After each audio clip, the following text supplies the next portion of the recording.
Hello everyone. हम आज exercise 1.2 के आगे के एग्जांपल्स करेंगे, एग्जांपल नंबर 4 और उससे आगे के एग्जांपल्स।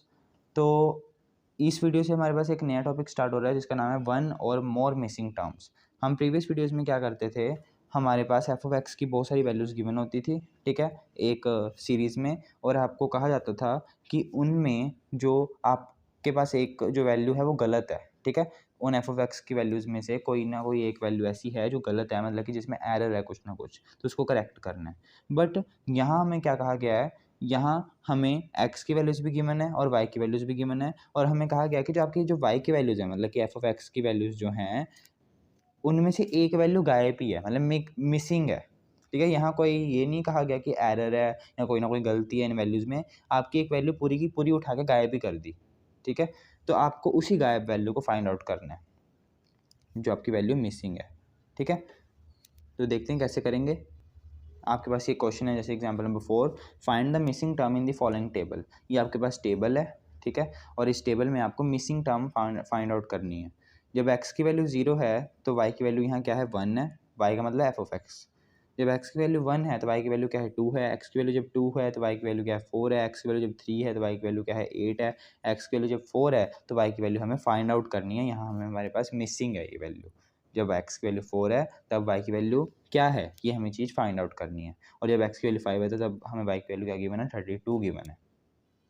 तो ऐसे क्वेश्चन को हम कैसे करेंगे उसको देखते हैं। तो ऐसे क्वेश्चंस को करने के लिए आपको कुछ बातों का ध्यान रखना है। वो बातें क्या हैं वो आप देखिए, जो मैं आपको बताने वाला हूँ आप ध्यान से समझना, ठीक है। अगर आपके पास कोई क्वेश्चन है, आपके पास कोई क्वेश्चन आ गया, जैसे कि ये क्वेश्चन आ गया, तो इसमें सबसे पहले आपको क्या ध्यान देखना है कि आपके पास कितनी वैल्यूज़ टोटल हैं, मतलब कि टोटल जो y की वैल्यूज़ हैं सीरीज़ में कितनी गिवन है। तो देखिए y की वैल्यूज़ टोटल कितनी है, 1 2 3 4 5 6, अननोन को भी गिन लेना है। कितनी वैल्यूज़ हैं यहाँ, 6 है, टोटल वैल्यू कितनी है, 6 है। और उसके बाद आपको ये देखना है कि उन टोटल वैल्यूज़ में से आपको कितनी नहीं पता। तो इस क्वेश्चन के अकॉर्डिंग आपको कितनी वैल्यूज़ नहीं पता, एक वैल्यू नहीं पता, ठीक है। अगर मैं जनरल में बात करूँ, अगर आपके पास n टोटल वैल्यूज़ हैं एफ ऑफ एक्स की, ठीक है, अननोन को मिलाकर, जो आपको नहीं भी पता ना उसको भी मिलाकर, अगर आपके पास n वैल्यूज़ हैं, ठीक है, ठीक है, तो जो अननोन है वो हम मान लेते हैं p है। जो हमें वैल्यूज़ नहीं पता वो हमने क्या मान ली, वो हमारे पास क्या है, p है, ठीक है। तो इसका मतलब क्या हुआ कि n में से, मतलब टोटल में से अगर हम p को माइनस कर दें, p को क्या कर दें, माइनस कर दें, तो हमारे पास जो वैल्यूज़ होंगी वो नॉन होंगी। ऑब्वियस सी बात है ये तो। टोटल वैल्यू यहाँ कितनी है, 1 2 3 4 5 6, 6 वैल्यूज़ हैं जो टोटल हैं, मतलब कि y की हमें 6 वैल्यूज़ क्वेश्चन में गिवन है। उसमें से कितनी वैल्यूज़ हमें नहीं पता, एक वैल्यू नहीं पता, ठीक है। तो अगर हम 6 में से एक को माइनस कर देंगे तो जो बाकी वैल्यूज़ बचेंगी वो तो नॉन ही होंगी, मतलब 5 बचेंगी, मतलब 5 वैल्यूज़ आपके पास नॉन है, 5 वैल्यूज़ आपको पता है नॉन है, ठीक है। यही सिंपल सी बात मैंने कही गई है। अब आपको पता है कि जो ये y होता है ये एफ ऑफ एक्स ही होता है, ठीक है। ये y जो होता है वो क्या होता है, एफ ऑफ एक्स ही तो होता है। ये y की वैल्यूज़ आपके पास कैसे आई हैं, जहाँ एफ ऑफ एक्स की वैल्यूज़ आपके पास कैसे आई हैं, आपने इस एफ ऑफ एक्स के अंदर x की वैल्यूज़ पुट किया, जैसे कि यहाँ x की जगह आपने 0 पुट किया तो आपके पास एफ ऑफ एक्स की वैल्यू आई। x की जगह आपने 1 पुट किया तो आपके पास 2 value I F of x की। आपने x की जगह 2 पुट किया तो आपके पास एफ ऑफ एक्स की वैल्यू 4 आई। ऐसी जगह आपने 3 पुट किया तो 8 आई। मतलब कि ये जो एफ ऑफ एक्स है एक तरह का क्या है, पॉलिनोमियल है। क्या है, एक तरह का पॉलिनोमियल। पॉलिनोमियल क्या होता है, ऐसे एक्सप्रेशन, ऐसे एक्सप्रेशन जैसे कि F of X is equals to X square plus 2 आ गया, F of X is equals to X square plus 2x plus 3x, sorry 3 आ गया, ठीक है। ऐसे एक्सप्रेशन, या फिर ऐसे से एक्स की पावर 7 प्लस एक्स की पावर 2 प्लस 2x प्लस 3, मतलब कि ऐसे सी जो एक्सप्रेशन होते हैं इनको हम पॉलिनोमियल्स कहते हैं, ठीक है। मतलब कि जो ये एफ ऑफ एक्स है एक तरह का पॉलिनोमियल है, यहाँ ये आपको पता भी होगा। तो अगर ये पॉलिनोमियल है तो इसकी कुछ ना कुछ डिग्री भी होगी, इसकी कुछ ना कुछ डिग्री भी होगी। डिग्री का क्या मतलब होता है कि इस पॉलिनोमियल में जो सबसे ग्रेटेस्ट वैल्यू है, सॉरी जो ग्रेटेस्ट पावर है, ठीक है, वो इसकी डिग्री होती है। जैसे ये वाला एक्सप्रेशन है, इसमें जो ग्रेटेस्ट पावर क्या है, 7 है, तो इस एफ ऑफ एक्स की जो डिग्री है वो क्या है, 7 है। सिमिलरली इस एक्सप्रेशन में सबसे जो हाईएस्ट पावर है वो क्या है, 2 है, तो इसकी डिग्री 2 है, ठीक है। सिमिलरली इसकी भी डिग्री क्या है, 2 है, ये तो आपको पता ही है, ठीक है। तो चलिए हम फिर से यहाँ आते हैं। हमने क्या कहा था कि टोटल वैल्यूज हमारे पास n है, उसमें p हमारे पास अननोन है, तो n माइनस पी क्या होंगी, अननोन होंगी। अगर मैं इस n माइनस पी माइनस 1 कर दूँ, ठीक है, n माइनस पी में से एक 1 और माइनस कर दूँ, तो जो ये हमारे पास होगा ना, ये हमारे पास डिग्री होगी पॉलिनोमियल की, डिग्री ऑफ पॉलिनोमियल। ये क्या होगी, ये आपको मान के चलना है इन क्वेश्चंस को करते समय कि अगर आपके पास जितनी वैल्यूज़ नोन है उसमें से आप एक माइनस कर दोगे तो आपके पास जो आएगा वो डिग्री आएगी पॉलिनोमियल की। इस एफ ऑफ एक्स की क्या आएगी, डिग्री। तो इस एफ ऑफ एक्स की डिग्री क्या होगी, अगर non values n minus P हैं तो क्या होगी, n माइनस पी माइनस 1 होगी। क्वेश्चन के अकॉर्डिंग जब मैं देखूँ तो इस y की या इस एफ ऑफ एक्स की डिग्री क्या है, तो टोटल नॉन वैल्यूज़ कितनी है, 1 2 3 4 5, 5 वैल्यूज़ आपको नॉन है, ठीक है, आपको पता है। तो इसका मतलब क्या हुआ, जो आपकी फोर्थ, मतलब कि जो आपका 4 होगा वो इस एफ ऑफ एक्स की डिग्री होगी। तो एफ ऑफ एक्स की डिग्री इस क्वेश्चन में क्या है, 4 है, ठीक है। तो नॉन वैल्यूज़ में से एक वैल्यू माइनस कर दी तो आपकी पॉलिनोमियल की क्या हो जाएगी, डिग्री हो जाएगी। तो 4 है इस क्वेश्चन में डिग्री। अब अगर इसकी डिग्री 4 है, इस पॉलिनोमियल की डिग्री 4 है, तो अगर आपने थ्योरम 1.5 की, एक्सरसाइज 1.1 की, ठीक है, उसमें एक थ्योरम थी, fundamental theorem of difference calculus, जिसकी मैंने आपको बताया था कि मैं आपको इसकी जो डेरिवेशन है बाद में करवाऊंगा। तो इस थ्योरम के अकॉर्डिंग अगर आपके पास कोई पॉलिनोमियल है और उसकी जो डिग्री है वो क्या है, n है, ठीक है। अगर आपके पास कोई पॉलिनोमियल है जैसे एफ ऑफ एक्स है, ठीक है, और उसकी जो डिग्री है वो क्या है, n है, n है, n मान लो, जहाँ कोई और वेरिएबल ले लेते हैं क्योंकि यहाँ n हमने कुछ मानना हुआ है, मान लेते क्यू है, इसकी डिग्री क्या है, क्यू है, ठीक है। तो जो आपका क्वेश्चन होगा ना, जो आपका क्वेश्चन है उसमें अगर आप डिफरेंस टेबल बनाते हो, उस क्वेश्चन में जो भी आपके पास ये वैल्यूज़ गिवन है, इस टेबल का अगर आप डिफरेंस टेबल बनाओगे पूरा, तो आपके पास जो लास्ट वाला कॉलम आएगा, मतलब कि क्यू प्लस वनथ जो कॉलम आएगा, क्यू प्लस वनथ ऑर्डर वाला जो कॉलम आएगा, ठीक है, क्यू प्लस वनथ वाला जो कॉलम का जो ऑर्डर आएगा वो क्या आएगा, 0 आएगा। उसमें सारी वैल्यूज़ क्या आएंगी, 0 आएंगी। जितनी डिग्री है उस डिग्री से एक ज़्यादा जो आपके पास ऑर्डर का कॉलम आएगा उसकी सारी वैल्यूज़ क्या आएंगी, 0 आएंगी, ठीक है। तो ये समझाने वाला था क्वेश्चन के अंदर, जो आपको याद रखना है। हम टेबल बनाते थे ना ऐसे, जैसे कि पहले एफ ऑफ एक्स की पहले एक्स की वैल्यूज़, फिर एफ ऑफ एक्स की वैल्यूज़, फिर डेल एफ ऑफ एक्स, फिर del square f of x, फिर del cube f of x, ठीक है। तो इनमें से एक कॉलम आगे जाते जाते आपके पास 0 आ जाता था, ठीक है। पहले तो आपके पास कांस्टेंट वैल्यूज़ आती थी, फिर आपके पास लास्ट में एक फिर जो आगे की वैल्यूज़ आती थी वो 0 आ जाती थी, ठीक है। तो ऐसे कहा गया है कि जो आपके पास अगर डिग्री क्यू है, अगर आपके पास डिग्री क्यू है तो आपका क्यू प्लस वनथ जो ऑर्डर का कॉलम होगा वो 0 के इक्वल आ जाएगा। तो ये चीज़ों का आपको ध्यान में रखना है, ठीक है। अब हम क्वेश्चन स्टार्ट करते हैं। तो एग्जाम्पल नंबर 4 में फर्स्ट क्वेश्चन क्या है, ये क्वेश्चन है, ठीक है। इसमें आपको मिसिंग वैल्यू फाइंड आउट करनी है।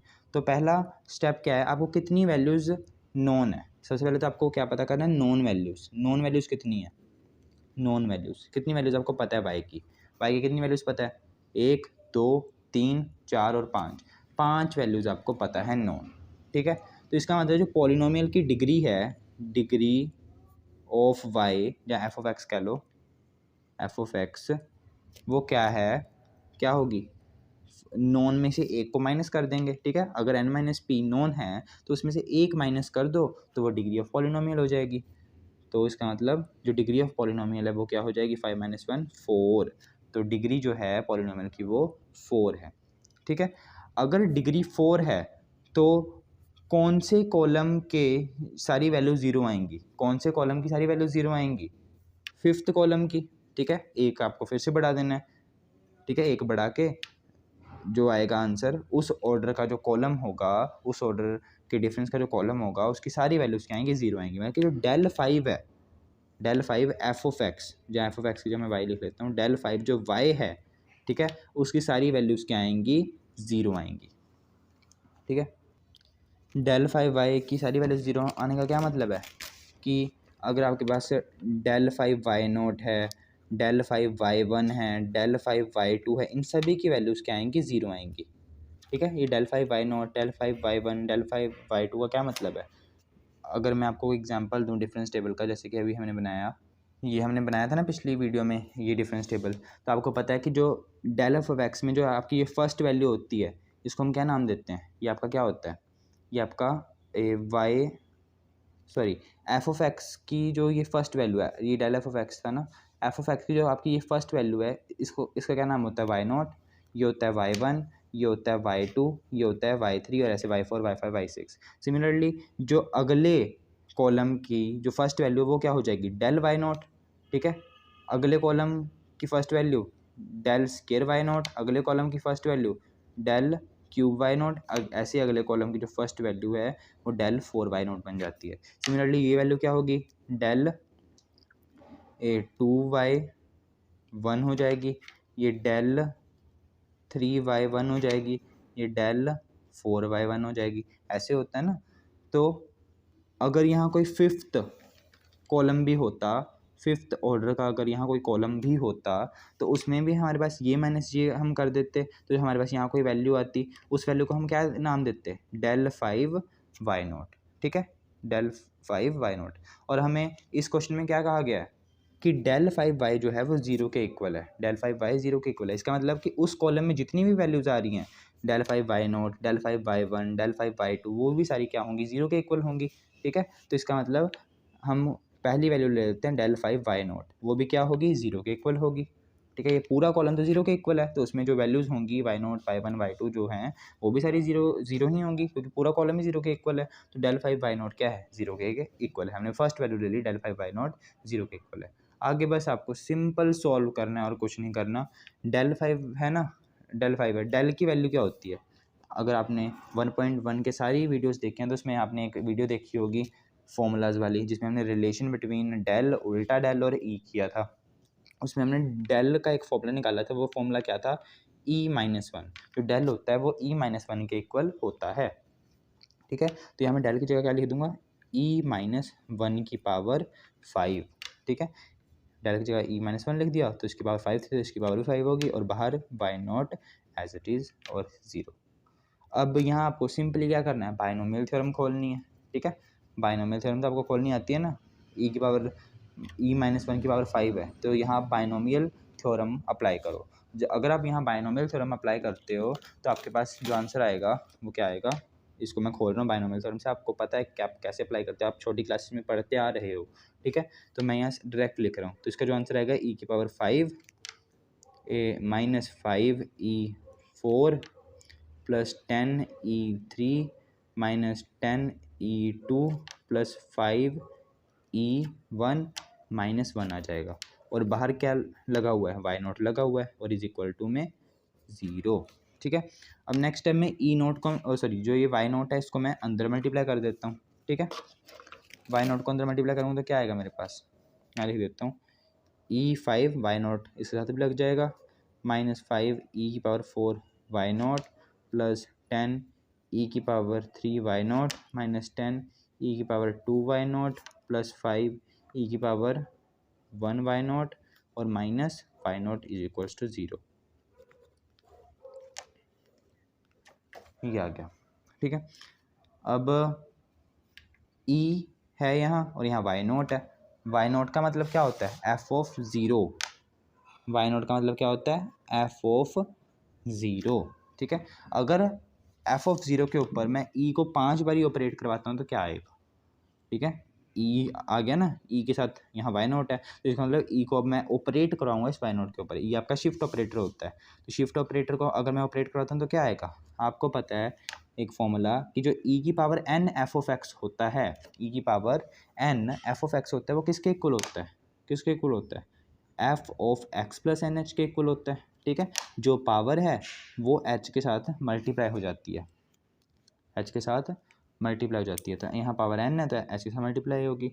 और h आपका क्या होता है, इंटरवल ऑफ डिफरेंसिंग होता है, इंटरवल ऑफ डिफरेंसिंग। इंटरवल ऑफ डिफरेंसिंग क्या इंटरवल ऑफ डिफरेंसिंग का क्या मतलब है, इंटर ऑफ डिफरेंसिंग का मतलब है कि जो ये x की वैल्यूज़ हैं इनमें कितना कितना डिफरेंस है। तो आप देख सकते हो 0 के बाद 1 आ रहा है x की वैल्यूज़, y की वैल्यूज़ नहीं, x की वैल्यूज़ में कितना डिफरेंस है।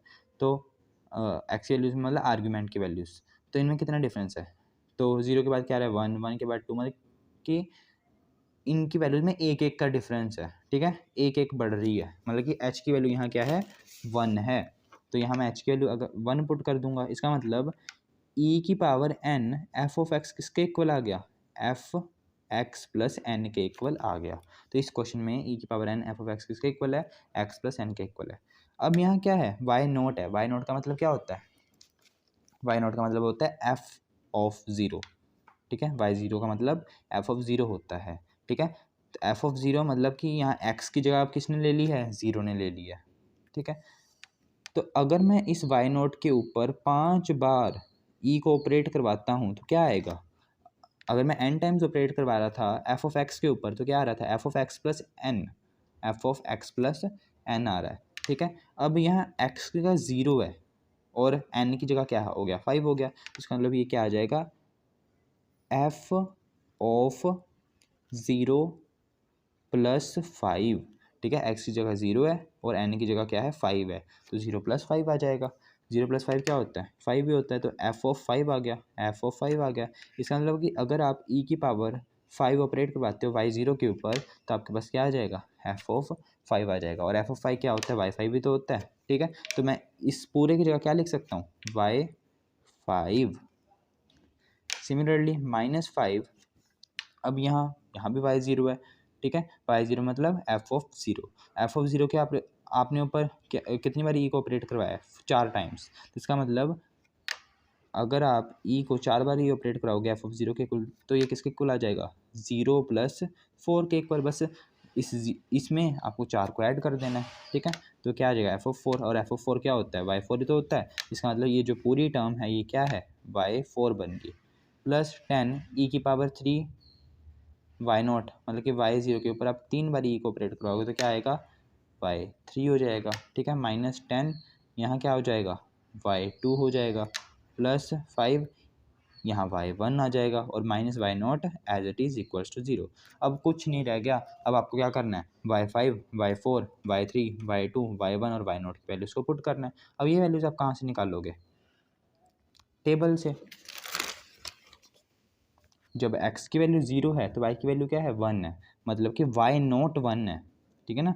पैर में 0 का क्या मतलब है कि जब x की वैल्यू 0 है तब y की वैल्यू, y0 का मतलब ये है, तो वो क्या है 1 है, तो y0 की वैल्यू 1 है। सिमिलरली y1 की वैल्यू 2 है, y2 की वैल्यू 4 है, y3 की वैल्यू 8 है, और y5 की तो आपको वैल्यू निकालनी है, और y6 की वैल्यू ये है। तो जो जो वैल्यूज़ आपको पता है आप इस इक्वेशन में पुट कर दो, ठीक है। तो y5 की तो आपको वैल्यू निकालनी है, तो इसको ऐसे रहने देते हैं। y4 की वैल्यू पता है ना आपको, तो क्या है 5 एज इट इज़, और y4 की वैल्यू है आपकी, टेबल में देखो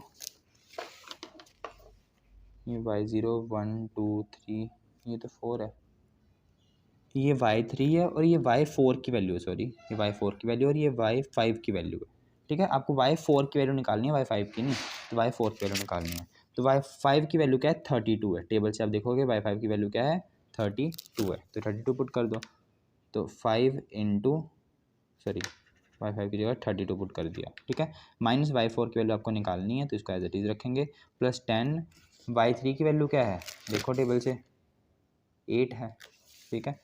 तो इंटू में 8 माइनस 10 इंटू y2 की वैल्यू टेबल से देखो 4 आएगी, प्लस 5 इंटू y1 की वैल्यू क्या है 1 है, माइनस y नोट की वैल्यू क्या है, y1 की वैल्यू ना 2 है, सॉरी y नोट की वैल्यू क्या है 1 है, इज इक्वल्स टू 0। तो इस पूरे को जब आप सॉल्व करोगे तो आपके पास क्या आएगा, y4 तो एक साइड आ गया, ठीक है, 5y4 एक साइड आ गया, बाकी सारे को आप सॉल्व करोगे तो -81 आएगा, ठीक है। सॉल्व करने के बाद -81 इज इक्वल्स टू 0 आ गया, ठीक है। अब 81 को उधर ले जाते हैं, तो 5y4 इज इक्वल्स टू 81, तो y4 की वैल्यू क्या आ गई 81/5 आ गई, ठीक है। 5 को मैं नीचे ले गया, तो ये जब सॉल्व करोगे तो आपके पास क्या आंसर आ जाएगा 16.2 आ गया। तो ऐसे हम किसी भी मिसिंग टर्म को निकालते हैं।